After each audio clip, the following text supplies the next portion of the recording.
Bueno, y voy al espacio de Julio Amillambo Jalil en Enfoque. Julio, buenas tardes. ¿Qué tal? Muy buenas tardes, Raúl.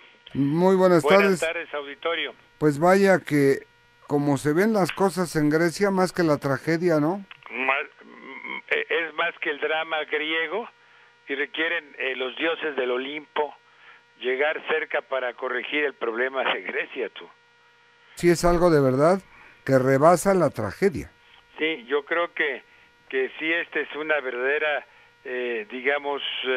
experiencia muy traumática en todos los aspectos, porque fíjate que ya se enredaron los cables, y al enredarse los cables, pues desenredarlos es complicado. Hay una reacción lenta, de parte de lo que ya habíamos hablado, de las autoridades financieras y monetarias y de los gobiernos del propio Europa. Hay una no alineación de apoyo global de parte de los propios americanos, porque realmente el problema de Grecia pues es una bofetada al tema de la estabilidad financiera y la credibilidad del euro. Entonces imagínate la gravedad de que en un momento determinado los países europeos, o sobre todo los que están en la zona del euro, digan, bueno, pues te portaste mal, te sales de la zona del euro y vuelves al dracma, ¿no? Y entonces ya operas libremente y de esa manera a ver cómo le haces para manejar tu deuda.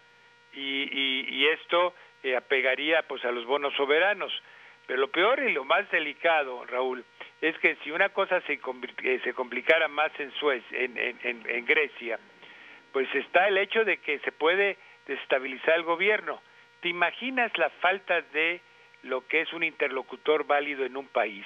Cuando entra en un proceso de desajuste, cuando tiene compromisos, estructura financiera. Ponte a pensar en los países ahorita del norte del África. ¿Con quién negocias? Sí, no hay manera. O sea, ¿con quién llegas a un acuerdo para los pagos y los compromisos internacionales en este sentido? El propio Egipto, te diría yo, Libia, no te puedo decir los otros, incluso Siria, que tiene todavía el gobierno. Digo, ¿qué pasa? Entonces, Grecia tiene enfrente que si se cae el gobierno por una situación de este tipo, no tienes un interlocutor válido y entonces la negociación se hace muy complicada. Este es uno de los factores. El otro factor es, todo país que esté en el euro va a hacerse respaldado por las economías de Europa. Bueno, pues esa es una de las muy importantes decisiones que tienen que tomar las autoridades, tanto políticas como financieras, en el caso de Europa, ¿eh? No hay duda, sí. Y eso es determinante. Pues vaya que quizá nadie hubiera pensado que este escenario que hoy se vive allá en Grecia y lo que hemos visto en otros países pudiera darse, ¿no?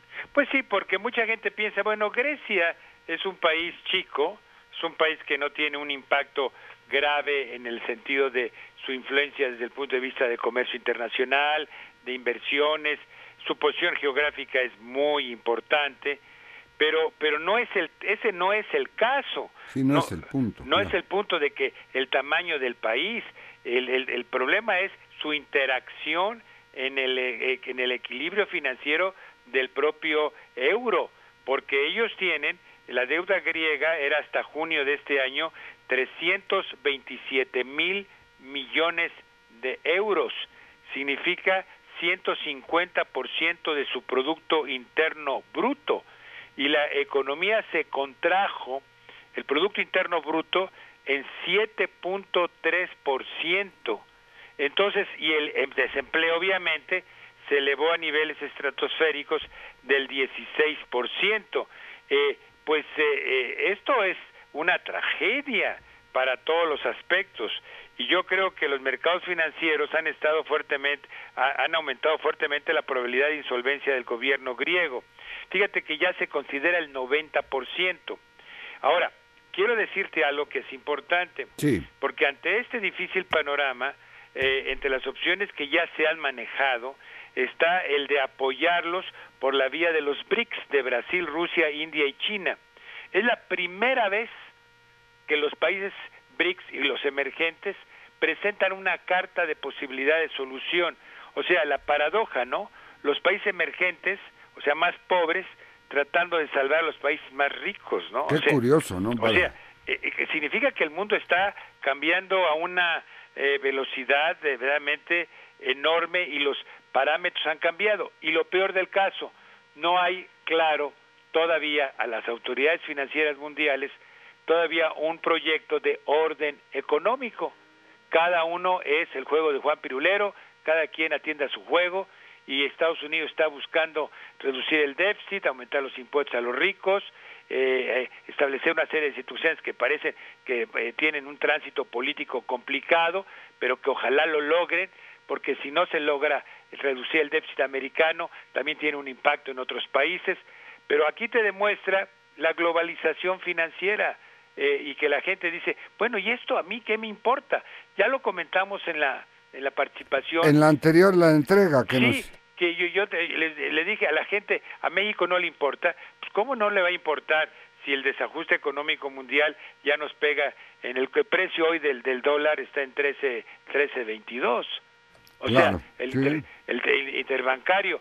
Bueno, pues hay que ajustar importaciones de costos de materias primas, hay que ajustar... Quizás hasta el precio por barril de petróleo. Bueno, sí, pero aparte de eso, tú tienes todos los productos que importamos, nosotros somos un país abierto, sí, se van a incrementar los precios de los productos importados, de alguna manera le da cierto respiro a la industria por ese gap, por esa distancia de precio, pero lo que quiero señalar y quiero insistir, y lo he insistido varias veces en este tan importante espacio que tú diriges y que tú has manejado con tanta eficiencia, y gracias, que la gente te oye mucho, a mí da mucho gusto por los comentarios que luego recibo, es el hecho de que no hay país pequeño en este mundo globalizado de las finanzas, y parecería que Grecia está lejano y que no tiene mucha importancia económica.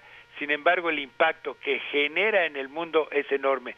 Por eso, por otro lado, tenemos que ver que el buen comportamiento de las finanzas mexicanas, pues es un valor que sí tenemos los mexicanos, o sea, hay que reconocerlo, porque podemos decir que hay cosas que están difíciles, podemos hablar de muchas dificultades económicas, de seguridad, etcétera, pero perdóname, si los mexicanos no reconocemos lo que sí tenemos, bueno, qué mal haríamos. Y no, sí sería el colmo. Sí, sí tenemos una estabilidad macroeconómica y financiera que realmente es muy importante en un momento tan tormentoso como ahora. Y terminaría diciéndote, esta es una obra que todavía no se termina, estamos en el primer acto, estamos empezando, sí. Entonces, tendremos muchas veces oportunidad de discutir y cuidar. Y yo diría a la gente, y me preguntan a veces, ¿qué hacemos? Ahorren, trabajen duro, ahorren, no pierdan su empleo. Palabra mágica que es el hoy, pero que mañana es la solución también mágica. Así es. Julio Millán, gracias. Muy buenas tardes. Buenas tardes.